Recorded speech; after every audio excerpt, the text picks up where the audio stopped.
చూడండి, చాలా మంది ఏమంటారంటే మా దగ్గర ఏముందండి, దేవుడు మాకేమిచ్చాడండి అని అంటుంటారు. ఆయన మనకేమి ఇవ్వలేదండి, ఎంతో విలువైనటువంటి దేహాన్ని ఇచ్చాడండి. మనకు చూడడానికి కళ్ళు, నడవడానికి కాళ్ళు, పనిచేసుకోవడానికి చేతులు, మాట్లాడడానికి నోరు, వినడానికి చెవులు, ఏ లోపం లేకుండా మనకు పుట్టించాడండి. 10 కోట్లు ఇస్తాను, నీ 2 కళ్ళివ్వు అంటే ఎవరైనా ఇస్తారండి? చూడండి, ఈ ప్రపంచంలో ఎంతో మంది 2 కళ్ళు లేనోళ్ళు ఉన్నారు, 2 కాళ్ళు లేనోళ్ళు ఉన్నారు, 2 చేతులు లేనోళ్ళు ఉన్నారు. ఆయన మనకు అలా పుట్టించలేదండి.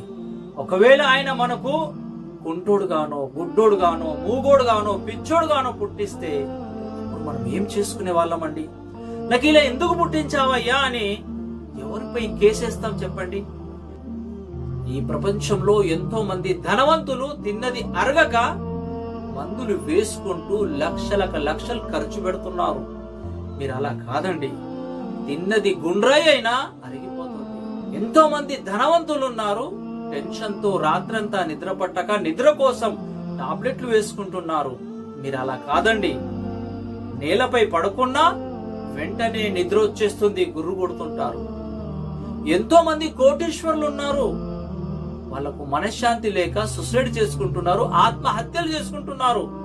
మీరు పూరి గుడిసెలో ఉన్న భార్య పిల్లలతో ఆనందంగా సంతోషంగా ఉంటున్నారంటే మీరే అందరికంటే ఎక్కువ అదృష్టవంతులు.